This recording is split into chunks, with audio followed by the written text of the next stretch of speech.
당신은 알고 있나요? 우리를 위한 그 사랑 당신은 알고 있나요? 십자가의 그 사랑. 자, 벌써 토요일입니다. 한 주간 또 보내면서 또 내일 또 주일을 준비하는 하루 되기를 소망하고, 또 나누는 말씀 가운데 또 하나님의 소망, 하나님의 평안 또 얻기를 축복합니다. 자, 2월 6일입니다. 토요일 매일 예배 우리 사도신경 하시면서 함께 예배 드리시겠습니다. 전능하사 천지를 만드신 하나님 아버지를 내가 믿사오며 그 외아들 우리 주 예수 그리스도를 믿사오니 이는 성령으로 잉태하사 동정녀 마리아에게 나시고 본디오 빌라도에게 고난을 받으사 십자가에 못 박혀 죽으시고 장사한 지 사흘 만에 죽은 자 가운데서 다시 살아나시며 하늘에 오르사 전능하신 하나님 우편에 앉아 계시다가 저리로서 산자와 죽은 자를 심판하러 오시리라. 성령을 믿사오며 거룩한 공회와 성도가 서로 교통하는 것과 죄를 사하여 주시는 것과 몸이 다시 사는 것과 영원히 사는 것을 믿사옵나이다. 아멘. 96장 찬송입니다. 통일 찬송가 94장. 예수님은 누구신가? 우는 자의 위로와 없는 자의 풍성이며 찬양하겠습니다.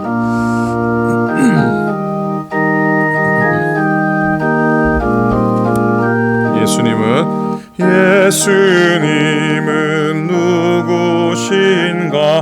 우는 자의 위로와 없는 자의 풍성이며 천한 자의 높음과 잡힌 자의 부활되고 우리 기쁨 되시네. 예수님은 누구신가? 약한 자의 강함과 눈먼 자의 빛이시며 병든 자의 고침과 죽은 자의 부활되고 우리 생명 되시네.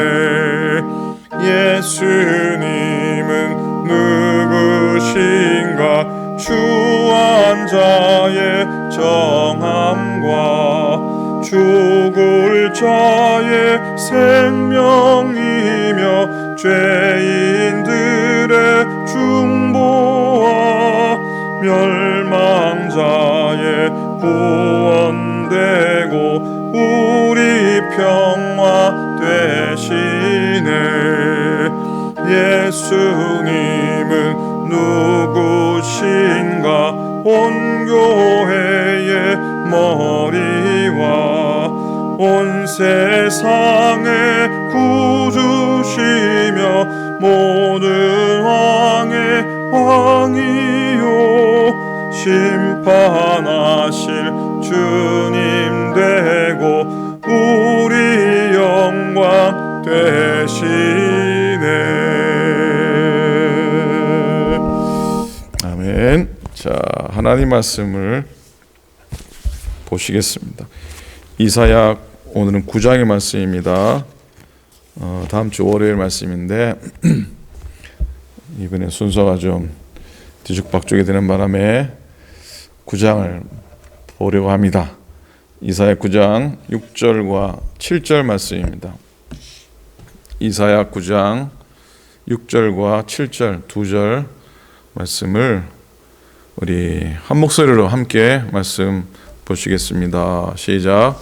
이는 한 아기가 우리에게 낳고 한 아들을 우리에게 주신 바 되었는데 그의 어깨에는 정사를 메었고 그의 이름은 기묘자라 모사라 전능하신 하나님이라 영존하시는 아버지라 평강의 왕이라 할 것임이라. 그 정사와 평강의 더함이 무궁하며 또 다윗의 왕자와 그의 나라에 군림하여 그 나라를 굳게 세우고 지금 이후로 영원히 정의와 공의로 그것을 보존하실 것이라. 만군의 여호와 열심히 이를 이루시리라. 아멘. 기원전 722년경에 북이스라엘의 스불론 땅과 납달리 땅이 아수리의 손아귀에 들어갑니다. 그리고 거기서 살던 북이스라엘 백성들이 포로로 잡혀가서 강제 이주를 당하게 되죠. 더 이상 일어설 수 없는 위기에 빠지게 됩니다. 이 모든 위기는 하나님께 의지하지 않고 우상을 숭배하고 주위의 강한 나라들을 의지한 결과였습니다. 하나님의 백성들이 목이 곧아서 스스로를 의지하며 하나님께 불순종했던 죄의 결과라고 볼 수 있습니다. 그럼에도 벼랑 끝에 위기에 놓여 있는 유대 민족에게 희망의 빛을 보여준 말씀이 선포됐는데 바로 이사야 예언자의 말씀입니다. 이사야 선지자에게 주어진 하나님의 말씀은 절망에 빠진 이스라엘 백성들, 유다 백성들에게 희망의 빛을 던져 주었습니다. 6절이죠. 이는 한 아기가 우리에게 낳고 한 아들을 우리에게 주신 바 되었는데, 성탄절만 되면 늘 또 읽고 묵상하는 말씀이 바로 여기 있습니다. 이사야는 한 아기가 태어나서 장성해서 평강의 왕으로 유다를 다스리실 것이라, 그럴 때가 온다고 예언합니다. 그때의 이 유대의 위기는 사라지고 성군 다윗이 다스릴 때처럼 강하고 부유한 나라가 될 것이라고 이사야는 희망의 메시지를 전하게 됩니다. 이런 예언은 흑암의 권세에 사로잡혀 있던, 억눌려 있던 사망의 그늘의 땅에 살고 있었던 유대 백성들에게는 큰 희망의 메시지였습니다. 시대적으로는 이 이야기는 당시 유대왕 아하스의 아들인 히스기야의 등장을 예고하는 것이기도 했습니다. 히스기야 왕의 등장은 곧 유다의 회복과 또 외세의 억압으로부터의 또 해방과 또 다윗 왕국의 재건을 상징하는 것이기도 했습니다. 그러나 이 메시지가 품은 예언은 그 이상이었죠. 바로 그 예언은 장차 오실 메시아에 대한 희망의 선포였습니다. 그 암울한 시대를 향한 축복의 놀라운 선언이었습니다. 이렇게 이사야의 예언은 사실 히스기야 왕에게서 부분적으로 이루어지긴 했지만 궁극적으로 십자가에 달리셔서 대속의 피를 흘리시고 우리를 구원하신 예수 그리스도에게서 완전히 실현되었습니다. 7절을 보면 그 정사와 평강에 더하며 무궁하며 또 다윗의 왕좌와 그의 나라에 군림하여 그 나라를 굳게 세우고 지금 이후로 영원히 정의와 공의로 그것을 보존하실 것이라. 만군의 여호와의 열심히 이를 이루시리라 했어요. 이사야 선지자는 하나님께서 이 모든 것을 반드시 이루실 것이라, 하나님의 열심으로, 하나님의 특심으로 이루실 것이라 선언하고 계십니다. 여러분, 사람의 기대, 사람의 열심은 참으로 제한적이기도 합니다. 그러나 하나님의 열심은 모든 것을 반드시 이루실 줄로 믿습니다. 아멘입니까? 아멘.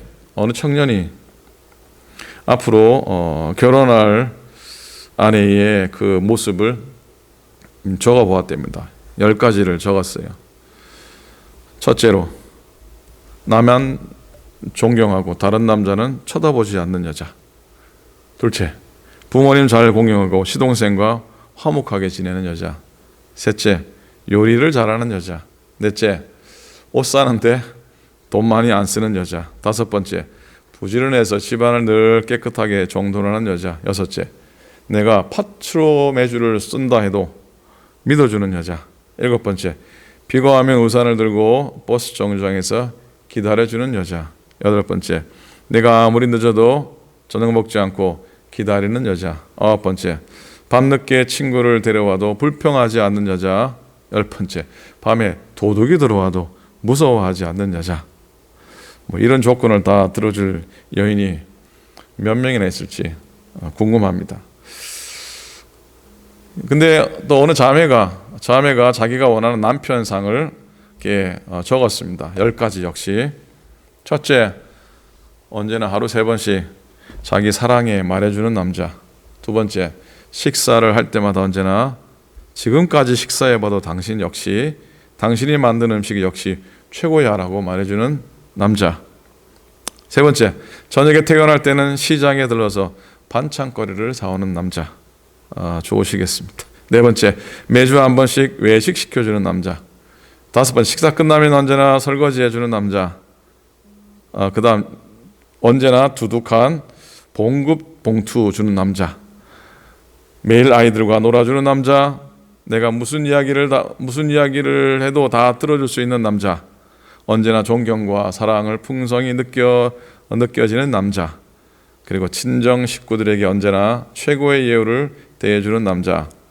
말을 안 해도 아래에서 척척 부인이 원하는 걸 해주는 남자. 저한테 해당하는 건 별로 없어 보입니다. 이렇게 사람이 기대가 많으면 뭐가 큽니까?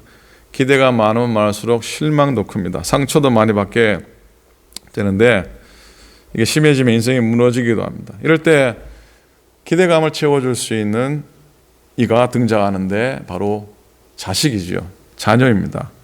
자녀를 낳으면 부부간에 거는 기대가 이제 아이를 통해서 이렇게 만족될 수 있기도 합니다. 자, 이사야가 한 아기에 대한 예언을 통해서 하나님의 약속을 이 땅 가운데 선포하시는 것을 보게 됩니다. 예수님이 이 땅에 오시기 전 700년 전에 예수님께서 오실 것이다 예언하고 계십니다. 그러면서 6절에 5가지의 이름을 오실 메시아에게 해당되는 5가지 이름을 말씀합니다. 그 이름은 첫 번째로 뭐라고요? 기묘자요, 모사라, 전능하신 하나님이라, 영존하신 아버지라, 평강의 왕이라, 그렇게 이름을 붙이고 있습니다.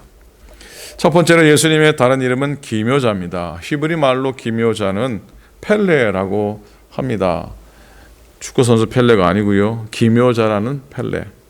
그 펠레가 이 펠레인지도 모르겠습니다만 이건 인간성을 초월한 신기한 사람이라는 의미입니다. 하나님은 정말로 기묘하신 분입니다. 성령으로 잉태되어 태어나셨습니다.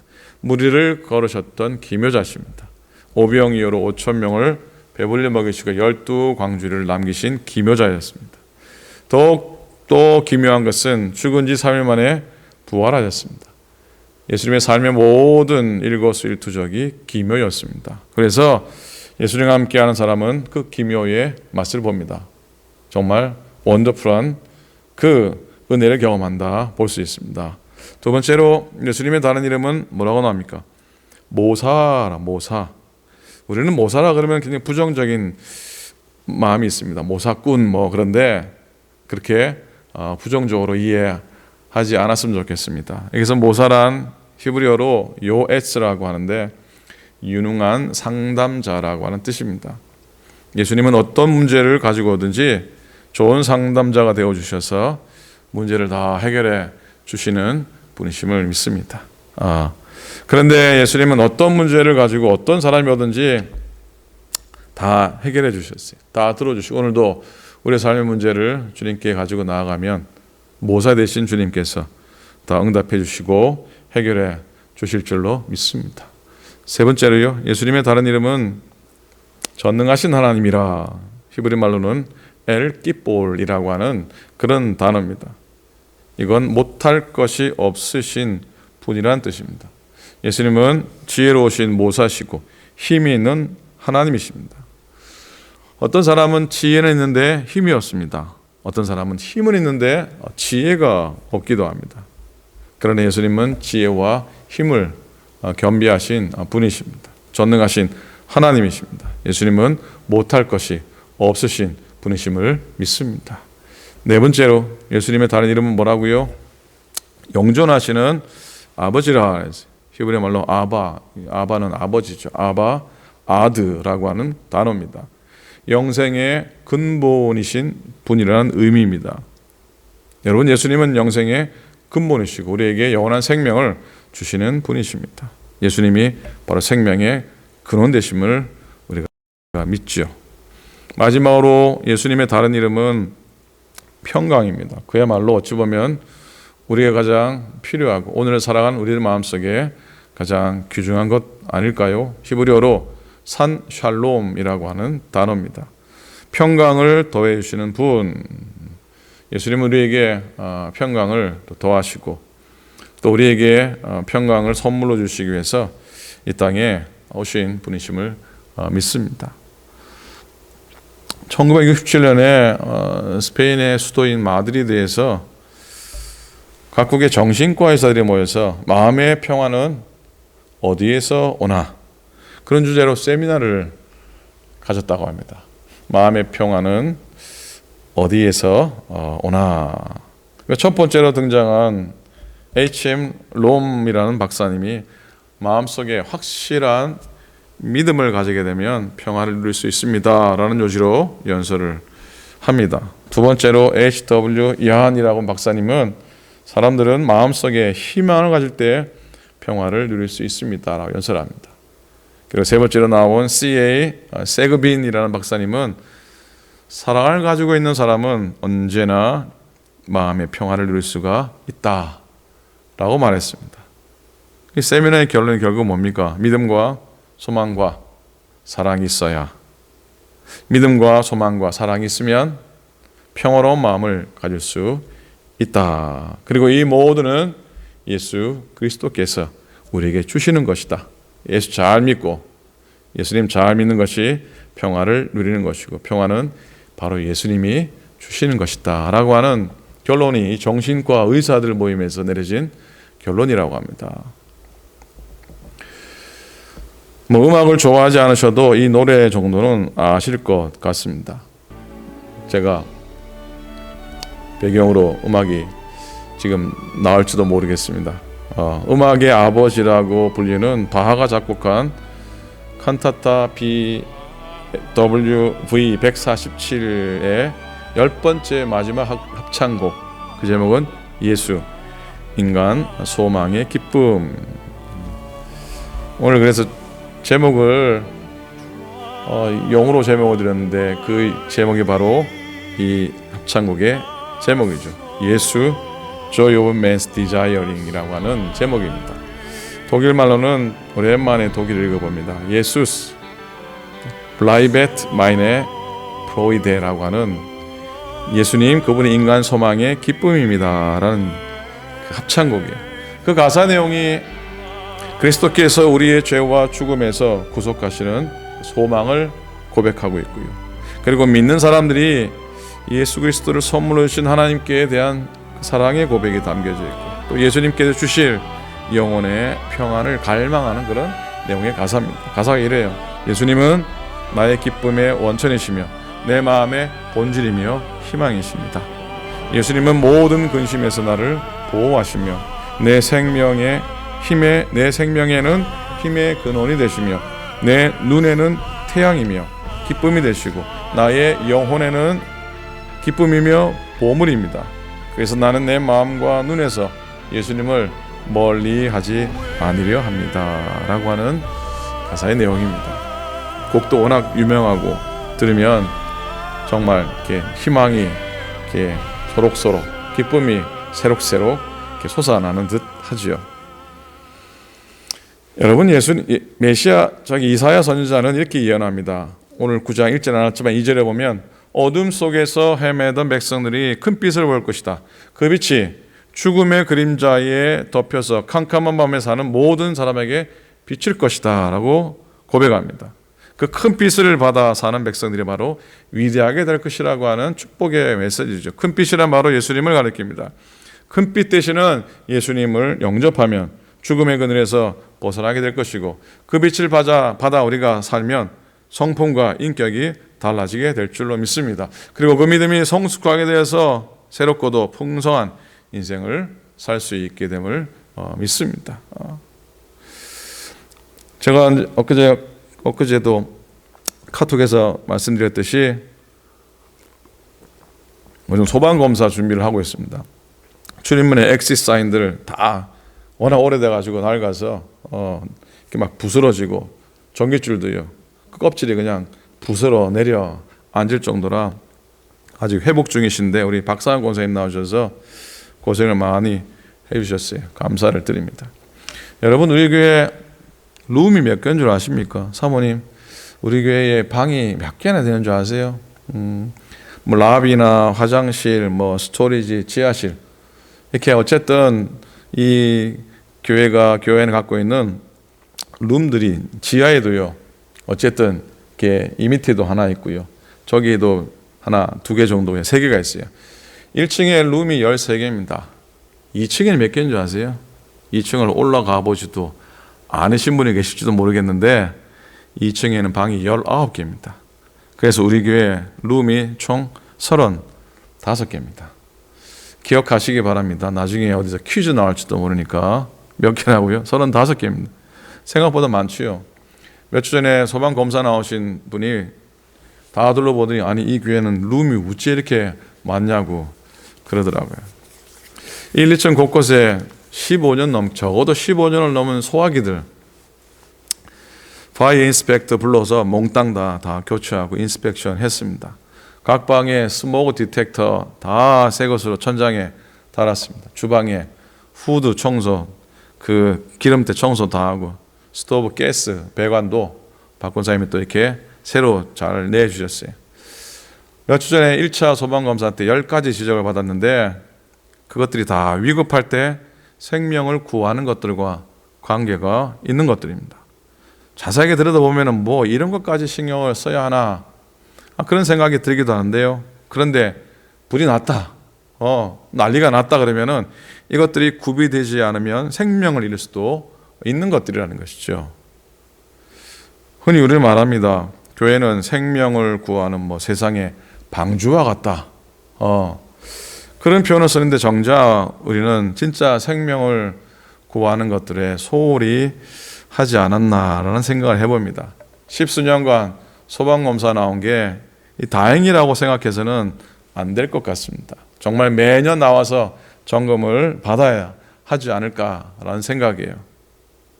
여러분, 예수님께서 불시에 영적인 점검을 나오신다면 10가지가 문제겠습니까? 우리는 정말로 많은 지적을 받을지도 모르겠습니다. 무엇보다 진짜 우리가 주님이 나의 평안이십니다, 기쁨이십니다 고백하면서 정말 그렇게 살아왔는지 한번 점검해 보아야 될 것이고요. 목자 되신 주님 때문에 나한테 부족함이 없습니다 라고 고백하는데 정말로 부족함 없이, 부족함을 느끼지 않고 자족하고 또 감사하는 삶을 살아왔는지 돌아보았으면 좋겠습니다. 사랑하는 여러분, 이런 주님의 영적인 점검에 지적받지 않고요, 착하고 충성된 종이라 믿음으로 잘 살아왔구나 칭찬 듣는 여러분들, 우리 모두가 될 수 있기를, 복되고 존귀한 믿음의 성도님들 되시기를 주님의 이름으로 간절히 축원을 드립니다. 아멘. 기도하겠습니다. 주님의 은혜를 감사합니다. 오늘도 예배하며 하루를 믿음으로 걸어가게 해주셔서 감사를 드립니다. 하루하루 소망을 따라 지나게 하시고, 코로나라고 하는 또 질병의 위험으로부터, 또 육신의 약함 가운데 때로는 흔들리며 때로는 연약한 우리들의 모습이지만, 그래 주님이 나의 힘 되십니다, 나의 능력 되십니다, 나의 평안 되시고 나의 구원자가 되십니다, 방패가 되십니다, 나의 산성이십니다. 오늘도 고백하며 믿음으로 담대히 서게 하여 주시옵소서. 하나님, 내일 또 주의 날입니다. 하나님께 정성을 다해 예배하게 하시고, 부족한 종과 예배를 준비하는 모든 손길들이 위해 은혜를 베푸시고, 비록 가정에서지만 하나님 영상을 통해 예배할 때 역시 똑같은 은혜로 채워 주시옵소서. 믿음으로 승리하게 도우시고, 육신적으로 강건하게 도우시고, 영적으로 늘 은혜로 충만한 우리들의 삶이 되도록 인도하여 주시옵소서. 연약한 이들을 주님이 지켜주시고 회복시키시며 치료의 빛을 비추셔서 강건케 하여 주시옵소서. 주님 은혜를 소원합니다. 감사드리며 예수님의 이름으로 간절히 기도드립니다. 아멘.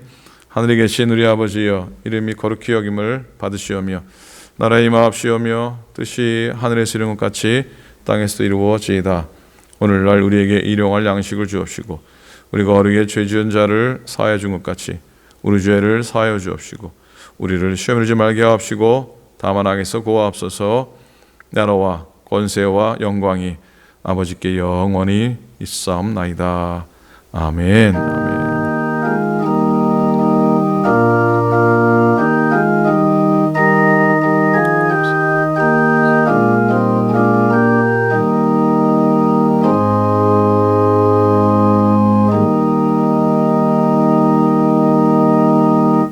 아멘. 고맙습니다. 은총의 하루 되시고요. 또 내일 주일 10시에 여러분들 예배 자리 꼭 지키셔서 준비된 마음으로 또 정성된 마음으로 함께 성전에서 가정교회에서 예배 드리실 수 있기를 기대합니다. 예, 건강하시기 바랍니다. 내일 주일 예배 가운데 뵙겠습니다. 감사합니다. 당신은 알고 있나요? 우리를 위한 그 사랑. 당신은 알고 있나요? 십자가에